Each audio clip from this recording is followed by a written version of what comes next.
presidente. Siguro kung ang nag-invite sa atin yung presidente ng Pilipinas, talagang marangalan natin. Presidente ng tao. Pero ang nandito yung presidente ng Diyos. Hallelujah! Mga Diyos ko eh. Amen! Salamat at nung ang nag-text siya, sabi nga, Pastor, pwede ka pa mag-preach ng 45 minutes. Sabi ko, so mag-exhort na lang ako. Pero kung kulang ang preacher, okay lang. Kaya lang, ayaw pumayag ng wordman ko eh. Kaya sabi ko, nag-text ulit ako, Pastor. Mag-share na lang ako kahit 30 minutes. Salamat sa paulak. Amen. At hindi gala kami sa karuan ng ating pastor, ang ating presidente, ng ICF. At ano yun? 43. 43. Number 4 is deliverance. Tama-tama, Jubilee. Yes. And Jubilee is deliverance. Amen. And 3 is perfection. Yes. 43, deliverance and perfection. Pastor. Amen. Kaya nakita natin, sabi nga, ang kanilang yung mga putsoy, sabi nga, ano daw ngayon, year of the water snake. Pero hindi na alam, may revelation nun eh. Ano yung water? The water is the word. The water is the word. The plasma. And the snake, the serpent, the beast. So, Yes. kaya water and snake, magkasama ngayon. Ang plasma at ang word man, magkasama ngayon. Kaya meron siya revelation. Diba? The water snake. Pero kita natin at alam natin na yung snake, ito po ay yung simbolo ng diba, healing. Diba yung serpent sa kay Moses? Ang lahat ng tumingin sa brazen serpent ay gagaling. Makikita niyo yung prescription, yung pole na may ahas, sa mercury. Yes. Yun ay healing. Yun yung nasa Bible kay Moses. Nagkuha siya ng brazen serpent.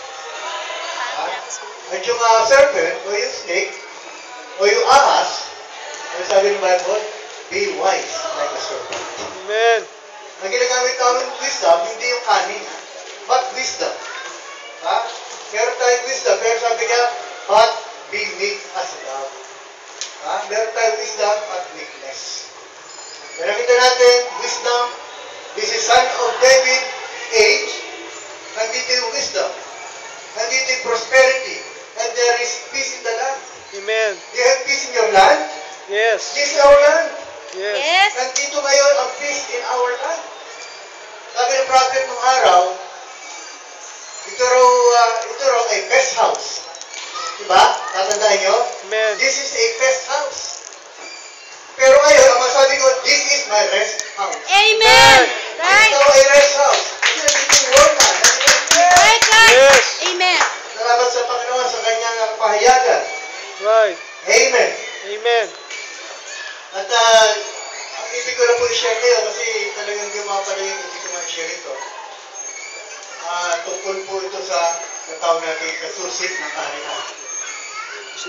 The kingdom.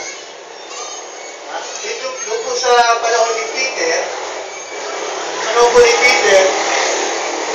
alam po ng mga kapatid natin, mga RCC.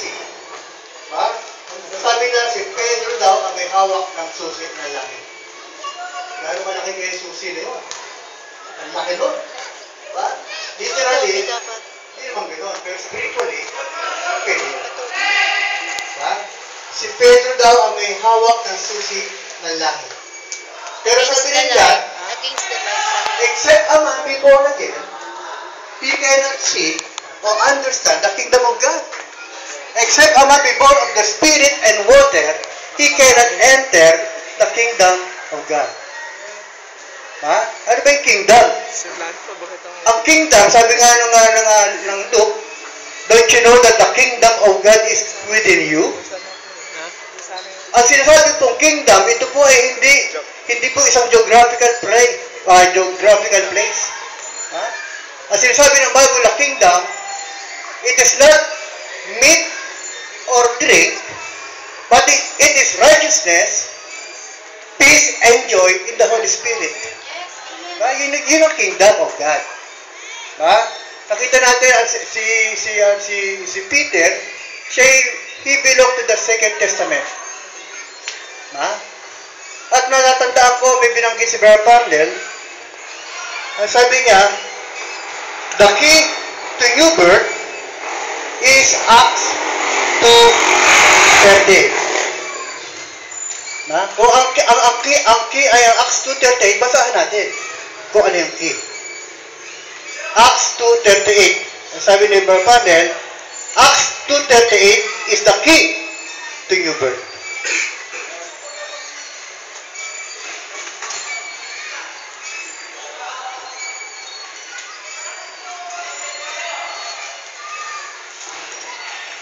Acts 2:38. Ito po sabi, then Peter said to them, repent. Inot natin yung repent. Repent and let every one of you be baptized in the name of the Father. Hindi mo sinabi the Father, the Son, and the Holy Ghost. Repent and be baptized in the name of Jesus Christ. Amen. In the name, not in the title. For the remission of sins, and you shall receive the gift of the Holy Spirit. What is the gift of the Holy Spirit? Clear understanding. Amen. Nakita natin mga batid. Sabi nga, except a man be born again, he can see or understand the kingdom of God. To enter to the kingdom of God, kailangan mayroong new birth. And, alam natin, sa panahon ni Peter, in the Second Testament, he hold the key. Alam niya, repent and be baptized. He hold the key. Peter hold the key to new birth in his age. Acts 2:38. At nakita natin mga batid, ang sabi, repent. Kung sinabing repent, ibig sabihin ay to turn back to sin. Ito yung sin. Turn back. Repent. Yun po yun. And be baptized in the name of our Lord Jesus Christ for the, and you shall receive the gift. What is the gift? Yung pong mga healing, discerning, knowledge. Yun po yung mga sinasabi natin gift ng araw. Second Testament. Peter ministry was in the age of second coming, Second Testament. Son of God. Amen? Son of God age. Ang panahon ni Peter. Ang Diyos ay nag-i-intercede. At nakita mga batid, when the seals were opened, natapos ang Second Testament. 1963, when the seals were opened, Second Testament was finished. Amen. We are now in another age. This is another book of Acts. Hindi na ito yung book of Acts nung panahon nila. This is another book of Acts. Third Testament, third coming of Jesus Christ. Fullness of sonship. Pag sinabi natin fullness, sabi nga, nandito ngayon ang Son of Man, Son of God, and Son of David, ang dominion. Nandito, kaya sinabi fullness, nandito yung tatlong sonship eh. Nandito yung tatlong sonship. And the dominant sonship is the Son of David. Evening time is over. Ano yung evening time? Church ages. Amen. Church ages is over. Evening time, meron tayong mga star messenger. Kaya nga evening eh, may star eh. Kaya sila ang messenger. Star messenger in 7 church ages. Tapos na po ang kanilang ministry. Kailangan makita nila kung ano ang ministry ngayon. Evening time is over. Church ages. We are now in daytime. Ang mga mensahero ngayon ay mga daytime messenger. Light upon light. Revelation upon revelation. Amen. This is our day. We're in the age of the kind of the third set of thunders. Alam niyo kung anong panahon natin? yun ang sinasabing ikatlong set ng mga kulog. Ano ba yung kulog? The voice of God. The voice of God is the thunder. Ba? We are in the age of the coming of the third set of thunders na nanggaling sa cloud going upon the earth. Ba? 7 thunders is the voice of God. Another set of thunders not in the first coming. Sino ba yung mga set of thunders in the first coming? All prophets up to Jesus Christ. They are the first set of thunders. They are the voice of God. Huh? 7 messengers of just ages were the 7 thunders of the second coming, second testament. Sino yun? Yung mga mensahero? Paul, Irenaeus, Martin, Columba, Luther, Wesley, Brother Branham. They are the second sets of thunders in that age. Second testament. Pero sabi ni Brother Branham, these 7 thunders that I'm talking about are going to come from heaven. Yung sinasabi niya 7 thunders ay galing sa langit and get into the earth. It will be right at the coming of Jesus Christ. Ang pagbabaw nitong 7 thunders in third set of 7 thunders, ito po daw ay yung pagdating ni Kristo. Dumating na ba si Kristo? Amen! It will be right at the coming of Jesus Christ, third coming. And it is happening right now. We are the body of Jesus Christ in this third coming. Sabi nga ni Pastor Manny, kung hanapin nila yung Diyos sa merong may pako, sa tagiliran may butas, wala silang makakitang gano'n, huwag sila umasa. Kasi ang Diyos na nakaupo dito ngayon. Yes, amen. We are the 7 thunders of this third testament. Amen? We are in the third testament. This is another book of Acts 2:38. This is another book of Acts 2:38. Ano yun? Repent and be baptized. Same word. Pag-uusapan natin, same word. Repent. Same word, but higher revelation. Amen. Now, kukunin po natin yung salitang repent. It is composed of 2 syllables. Repent. 2 syllables. At yung prefix na re, na idinagdag din sa affix, yung po nga, yung sa suffix, yung po nga root word na pen, yung pong re, kung titignan natin, ibig sabihin ng re, to do it again. Do it again. Re. Ibig sabihin, rewrite. Isulat mo uli. Reopen. Buksan mo uli. Re. At yung salitang pen, naalala ko po yung salitang penthouse. Saan ba nakalagay yung penthouse? Nasa itaas? Repent. Do it again. Go back to your kung saan ka galing. Amen. Repent. Penthouse is a dwelling place on top. Ibig sabihin, repent. Ibig sabihin ng ating repent.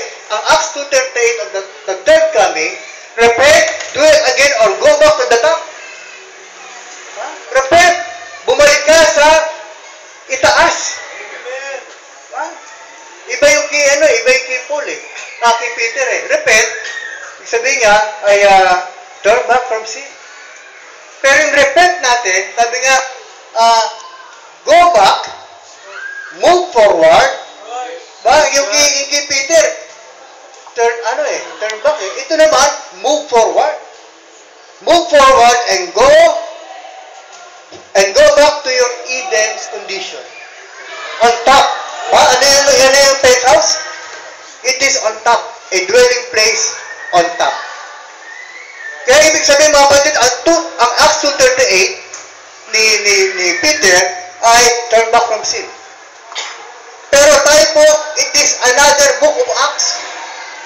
2:38, repent. Hindi na po tayo sasabihin natin na turn back from sin. Because we are born of God. Ang sabi ng Bible, 1 John 3:9, whoever is born of God cannot sin. Hindi nagkakasala ang pinanganak ng Diyos. Pinangaka ba yung Diyos? Yes. Amen. Kaya nga tayo may new birth, hindi ka nagkakasala. Kaya we are going forward. Ba? Tayo ay magkaroon, sinasabi natin, set your mind on high.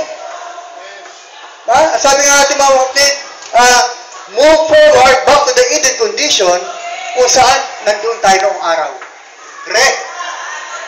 Balik tayo ron. Ba? Doon sa mataas na uri, doon sa mataas na ating kinalalagyan, kung saan meron tayong dominion. Si Adam may dominion. He is in control. Ha? Nandun ba tayo? Yes! Kasi si Christ na kay Adam. And we are in Christ. Ano sabi ng prophet? Christ in Moses. Christ in Elijah. Christ in Brother Branham. Kasama tayo ni Christ doon. Kasama tayo lahat doon.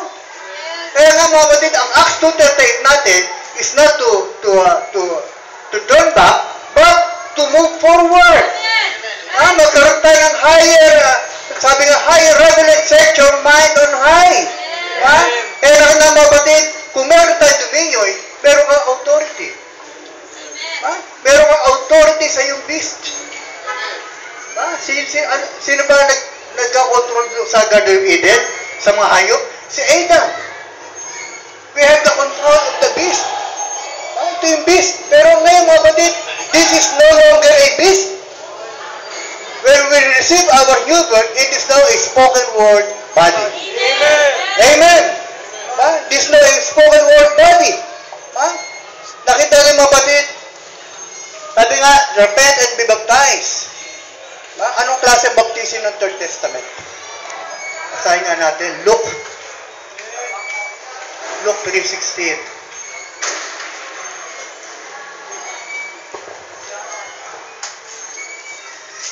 Sabi po rito, John answered, saying to them all, I indeed baptize you with water. Anong baptism ni John? Water. But one mightier than I is coming, whose sandals strap I am not worthy to loose. He will baptize you with the Holy Spirit with fire. And that is our baptism for our day. Baptism of fire.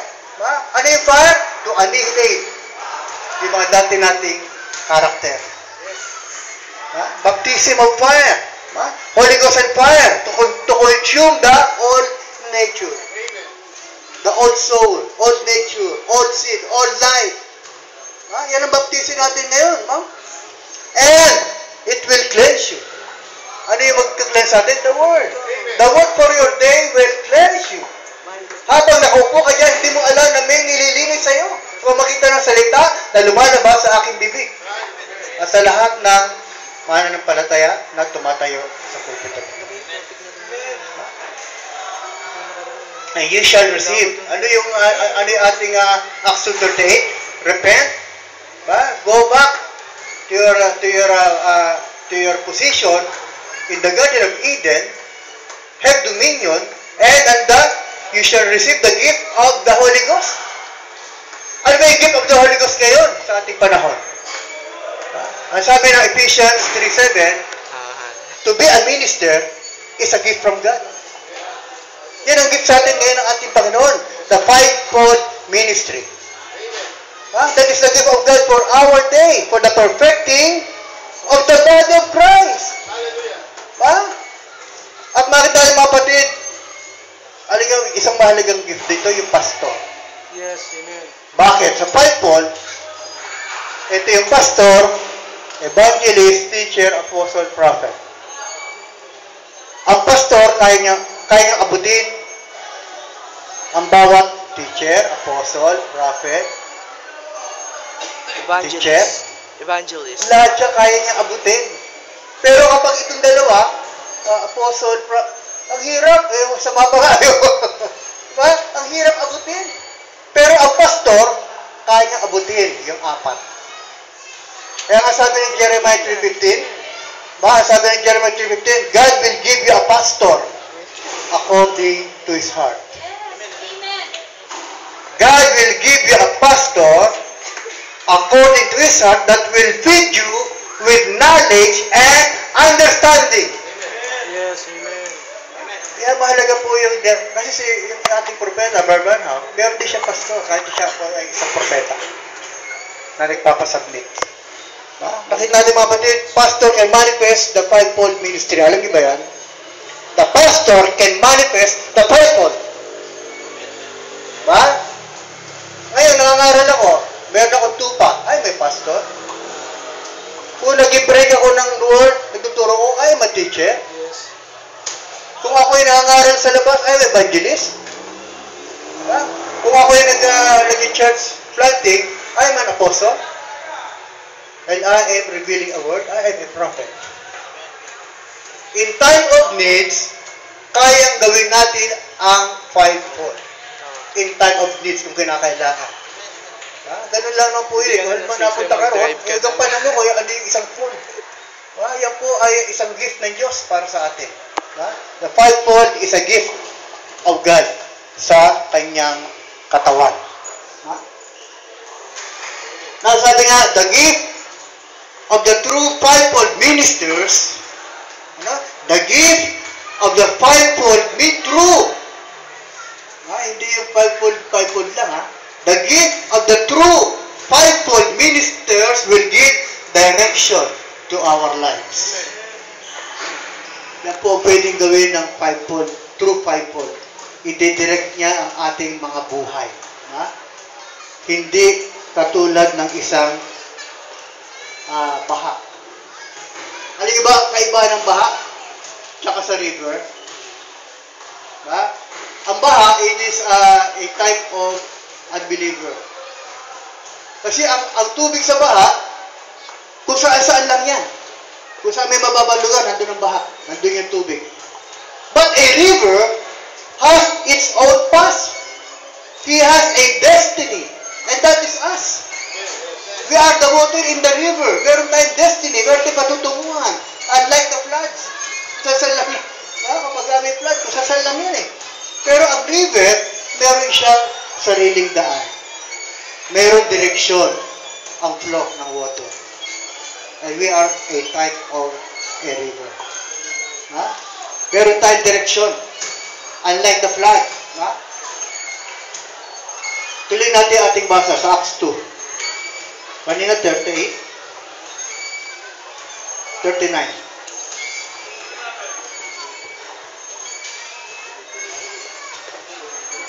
Sabi rito mga batid, kanina binasa natin, repent and be baptized. Sabi niya sa 39, for the promise is to you, Second Testament, and to your children, and to all who are afar off, hanggang sa ating panahon. Hanggang sa Third Testament. For the promise is to you, Second Testament, to your children, and to all who are afar off, as many as the Lord our God will call. Hanggang sa ating panahon. As many as the Lord our God will call. Meron kang buhay na walang hanggan. Amen. Okay? For the promise is up to this day. Hindi lamang to sa Second Testament, unto this day, to all predestinated seed that came from the cloud. Ang promise, hindi lang sa kanilang panahon, hindi lang sa Second Testament. And afar off, sa lahat ng tatawagin pa ng ating Panginoon.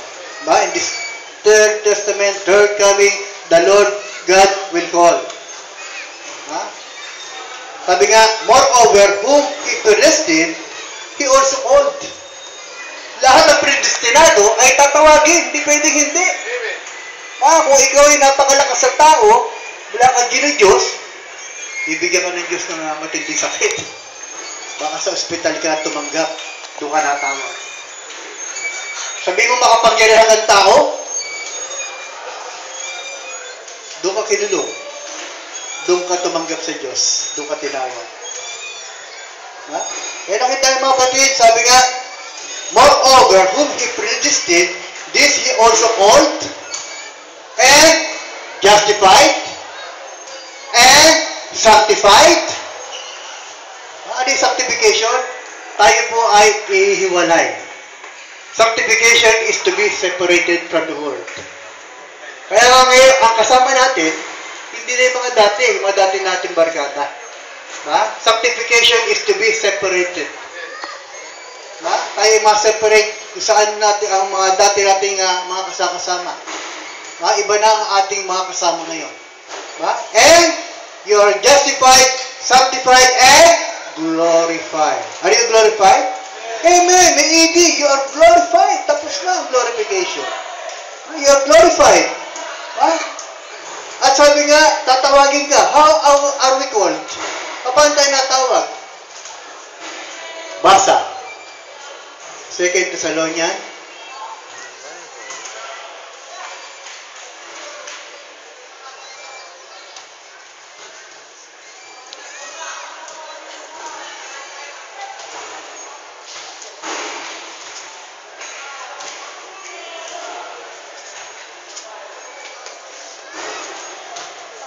Second Thessalonians 2:13. Paano tayo tinatawag?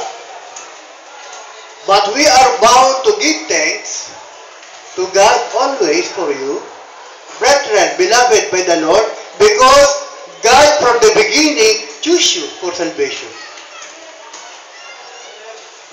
Through sanctification by the Spirit and belief in the truth, to which He called you by our gospel. Tinawag sila sa gospel ni Peter, ni Paul, sa kanilang panahon. But, sabi nga, to which He called you by our gospel. We have a gospel for our day. Ito ang tatawag sa atin. Ito ang magkuquicken sa ating mga sin. Amen. Kaya na, kung wala nga daw sin, nothing to quicken. To which He called you by our gospel for the obtaining of the glory of our Lord Jesus Christ. Kaya mga kapatid, na tayo po ay natawag sa ating mensahe. May gospel in the Second Testament. May hawak ng king is Peter. Pero this is another book of Acts. This is another book of Acts 2:38. And mga kapatid, tayo ay natawag sa ating gospel, the third coming message. The third Exodus. The third testament. The Son of David ministry. That is our message.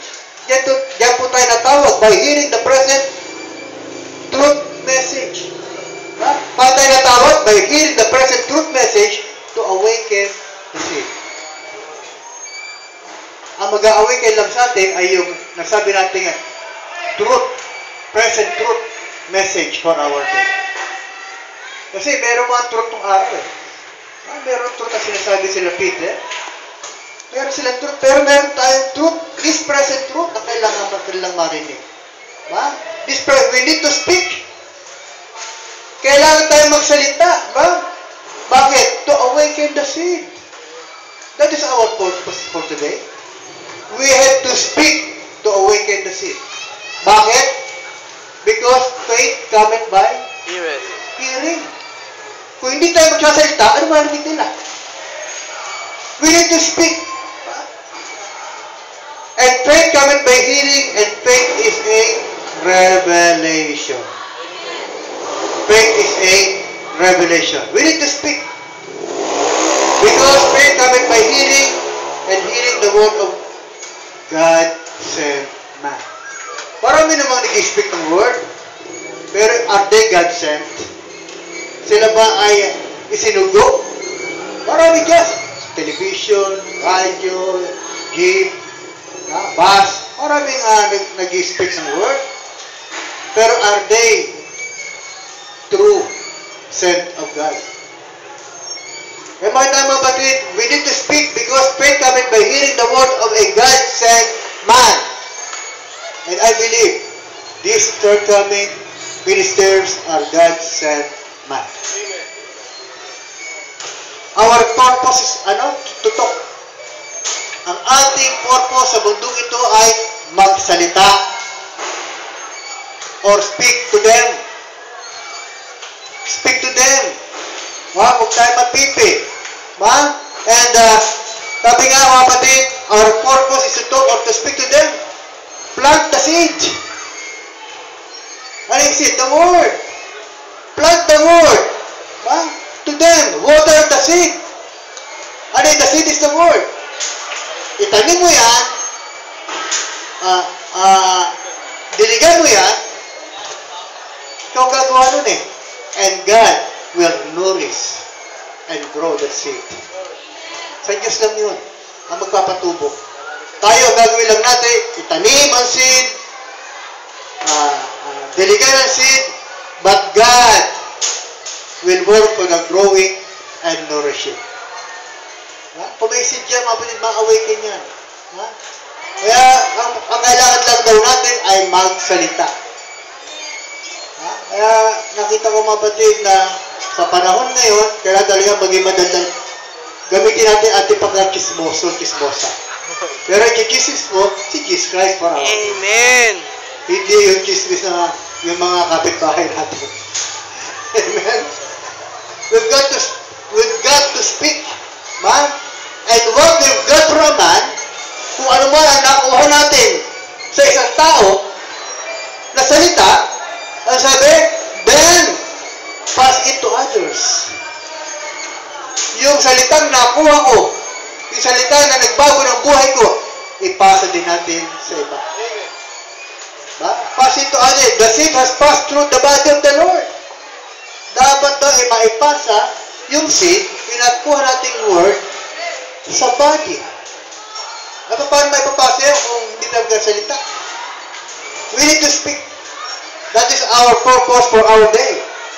And there are people alive right now, right here today, passing the seed along.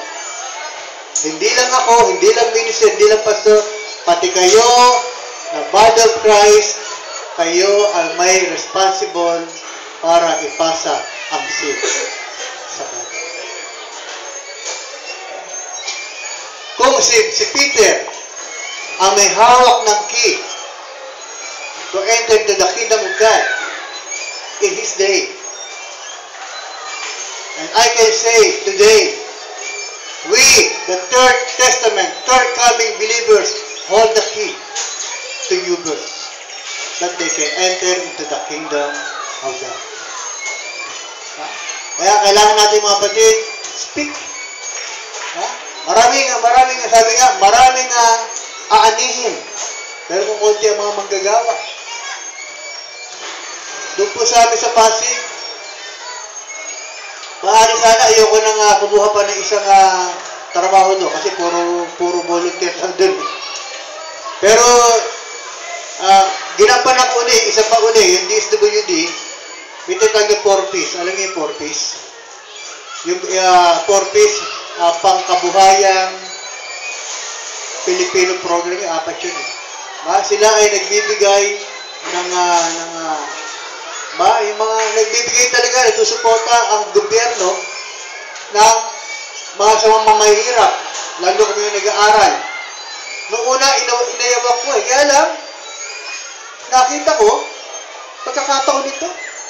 Kasi ito, binigay na ng gobyerno para makapasok. Nakita mo kapatid, muli ko tinanggap yan. At siguro next month ay mag-uumpisa uli kami na isa po akong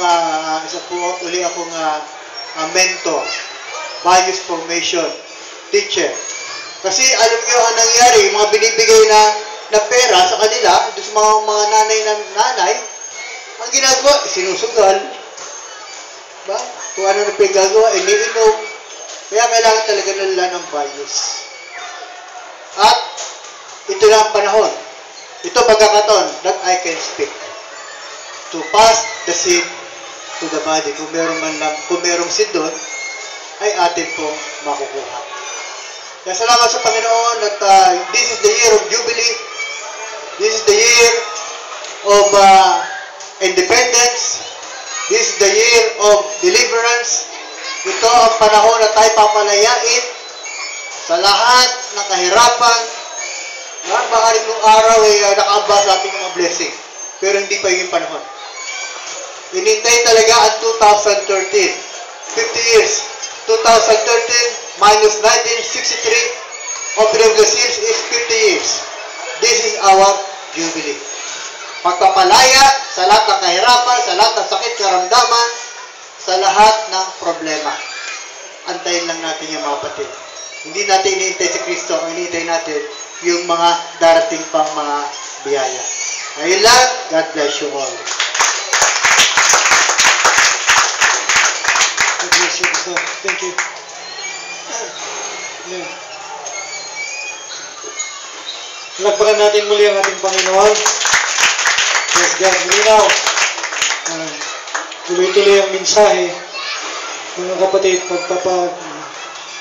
bibigay ng liwanag sa atin pagdating sa mensahe ng Diyos sa kapanahunan. Hindi po yung paniniwala ng denomination na pag nabaptize na, nakareceive na daw sila ng Holy Ghost, ligtas na. Marami yung backslider ngayon doon, mga kapatid. Ilang beses yung binaptize, karnal pa rin hanggang ngayon. Amen? Pero sabi po ng Ephesians chapter 5, ang totoong bautismo ay sa pamamagitan ng salita. Upang i-present ni Jesus Christ ang kanyang bride or wife without spot, a glorious church, without wrinkles, or any such things. Washing by the word. Amen. Kapag ang salitang naghugas sa iyo, mga kapatid, talagang malinis ka. Pero kung paniniwala mo, pabaptize ka lang, sabi nga ni Pedro, sa unang Pedro 3, maghingi lang ng isang mabuting budhian sa Diyos. Amen? Pagtupad lang doon buong katwiran niya. Pero ang tunay na paglilinis ng new birth sa buhay natin ay ang salita. Can you say amen? So, salamat sa Panginoon, mga kapatid. Tuloy-tuloy po tayo sa ating gawain. Yes, God. Atin lang pasiuna, LCF is not a denomination. We are not. We are believers. We are part of the body. Dahil lang, marami akong inimbita. Jesus Christ nag-imbita ng birthday niya. Sabi nung iba, busy ako ngayon eh. May kasal kasi ngayon, atinan ko, Pastor, na Jesus Christ, kaya di mo na ako makapunta. Kasi meron akong bibiling lupa. Titingnan ko muna. Hindi ko titingnan pa muna. May binili akong isang pares na baka. At ako'y paparoon na titingnan ko. Pero mo, binili mo, tapos titingnan pa lang. Pero may mga pumunta talaga. Mapalad kayo pumunta. Mapalad po tayong lahat, mga kapatid, nakarang mensahe. Amen. Sabi nga ni Pastor kanina, marami nagsasabi, I want to serve you, Lord, with all my heart. Pero kinuwenta kanina, mga kapatid, sa loob ng ilan yun? Ng 51 years, almost 4 months pa lang, sapagkat ang ating pagsamba sa Panginoon every Sunday, 2 hours lang. Isa naiinip pa. Palakad-lakad. Kaya uminom ng kape. Hindi, huwag kayo maingit. Uminom ng kape yung mga pastor, ha. Pasensya na, mga kapatid. Naiinip. Tulad ng mga anak ko, naiinip. Nakikita ko. Kaya mamaya, mangungusunod ako sa kanila mamaya eh. Nakikita ko, palakad-lakad eh. Nag-iinit ng tubig. Ay, may sumagot yung mga kapatid. Talagang mangungusunod ako mamaya, mga kapatid. Birthday ko ngayon, eh, nag-iinit daw ng tubig. So, tingnan ko lang mamaya kung reasonable yung Alapakan natin ang ating Panginoon. Importante kasi ang salita. Walang higit na importante. Sabi ni Psalmist David, mga kapatid, Thy word is a lamp unto my feet, and a light unto my path. At ang sabi ni Psalmist David, ang salita ng Diyos ay matamis pa sa pulot pukyutan. At mahalaga pa sa ginto. Sabi nyo, magnanakaw, pag ginto pag-uusapan mga kapatid, laki ng mata niyan. Hello? Kaya bawal sa Pilipinas sa magsuot ng ginto, mga kapatid, na-hold up ka. Pero ang salita ng Diyos ay higit pa. Amen? Hindi po ako mag-preach, nagsususog lang ako dun sa mga pinipreach. Salamat sa word na narinig natin mga kapatid.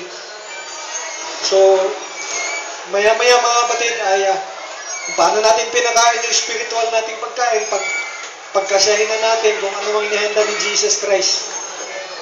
Dahil paras naman tayo Jesus Christ eh. Gusto ko lang may fellowship. Kasi pinag-uusapan na rin namin, hindi pa namin nasasama sa aming meetings, yung LCF Family Day. Amen! Out of town tayo. Amen! LCF lang yan, Pastor. Sabihin ng iba, denomination na talaga kayo. Hindi. Family. Yeah. Family Day nga eh. Kung gusto sumama, di sumama kayo.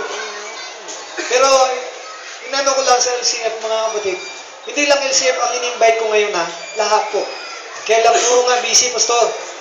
So, glory to God na nakarating po ang ating mga ministers and brethren from different LCF churches. Palagpakan natin ang ating Panginoon. Presensya niyo kagalakan natin. At maging sa ating mga panauhin. At yung mga bisita ninyo, mga nagtutukan ninyo, huwag niyong palabasin. Sayang yung pagkakataon. Minsan lang naman to. So, tatawag ako ng awit mga kapatid. Marikina Church, awit kayo mga kapatid. Awit tayo. Marikina Church. Under Pastor Jerry, LCF Marikina. Special song tayo.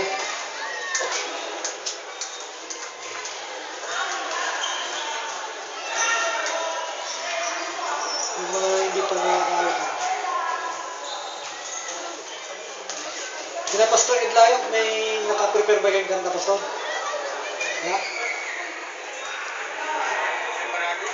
Preparado mo. Sige po.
sa SPF Marikina family.